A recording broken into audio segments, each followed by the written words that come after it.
ஆண்டவரும் கிறிஸ்துவாக்கினார் என்று. அடுத்தபடியா இங்க இன்னொரு வார்த்தை சொல்றாரு, கிறிஸ்துவாக ஆக்கினார். கிறிஸ்துன்ற வார்த்தையினுடைய அர்த்தம் இன்னைக்கு கிறிஸ்டியனிட்டியில என்ன செய்யல, நிறைய பேர் புரிஞ்சுக்கல. ஆமா, இதோடைய அர்த்தம் என்ன?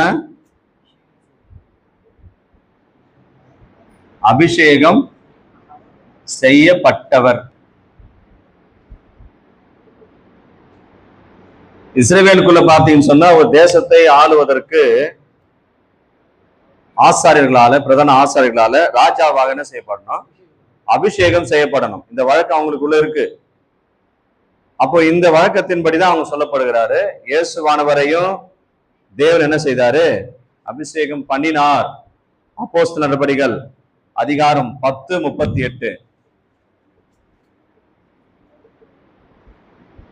நசரேயனாகிய இயேசுவை தேவன் பரிசுத்த ஆவியினாலும் வல்லமையினாலும் அபிஷேகம் பண்ணினார். தேவன் அவரோடு கூட இருந்தபடினாலே அவர் நன்மை செய்கிறாயும் பிசாசின் வல்லமையில் அகப்பட்ட யாவரையும் குணமாக்குகிறாயும் சுற்றித்திருந்தார். அபிஷேகம் பண்றதுக்கு 2 நபர் தேவை. அபிஷேகம் என்ற வார்த்தை நம்ம புரிஞ்சுக்கணும். தனக்கு தானே பண்ணிக்க முடியாது அபிஷேகத்தை. புரியுதுங்களா? இப்ப நம்ம புரிஞ்ச அபிஷேகம் வேற. இப்போ இந்த சிலை வழிபாடு செய்யறோம்னா பாத்தீங்கன்னா, பால் அபிஷேகம், நெய் அபிஷேகம், ஏதோ அபிஷேகம்லாம் சொல்லுவாங்க. அதை கூட நீங்க எடுத்துங்க. ஒரு ஐடியல் வர்ஷிப் கூட நீங்க எடுத்துங்க. யாரு யாருக்கு அபிஷேகம் பண்றாங்க? ஒரு நபரு அந்த சிலையா வைக்கப்பட்டிருக்கிற தெய்வம் நம்புற அதுக்கு என்ன செய்யறாங்க? பாலையோ அல்லது ஏதோ ஒரு பொருளையோ செய்யறாங்க. அது மேல கொட்டுறாங்க. அது மேல இருந்து கீழே வரைக்கும் என்ன செய்யுது? வழிந்து ஓடுது. அது பேர் அபிஷேகம்னு சொல்றாங்க.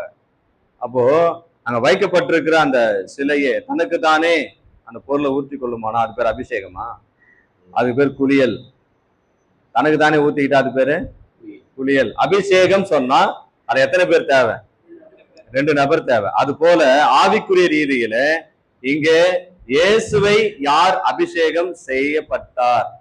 யாரால் செய்யப்பட்டார்னா தேவனால் செய்யப்பட்டார். தேவனால் செய்யப்பட்டார்.